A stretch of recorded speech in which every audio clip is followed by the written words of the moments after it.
লখনউ ভারতের উত্তরপ্রদেশ রাজ্যের রাজধানী এবং একটি গুরুত্বপূর্ণ ঐতিহাসিক ও সাংস্কৃতিক শহর। The city isn't just royal, it's revolutionary. এটি শুধু নবাবী ঐতিহ্যের জন্যই বিখ্যাত নয়, বরং সামাজিক পরিবর্তনের ক্ষেত্রেও এক গুরুত্বপূর্ণ প্রতীক স্থল হিসেবে পরিচিত। লখনউ হিন্দি ও উর্দু সাহিত্যের পীঠস্থান।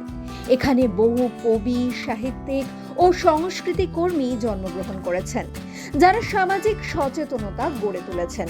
লখনউ বহু নারীবাদী ও সমাজ সংস্কারমূলক আন্দোলনের কেন্দ্র ছিল। রোকেয়া সাখাওয়াত হোসেন ও বেগম রোকেয়ার চিন্তাধারার প্রভাব উত্তর ভারতের এই অঞ্চলেও পড়েছিল।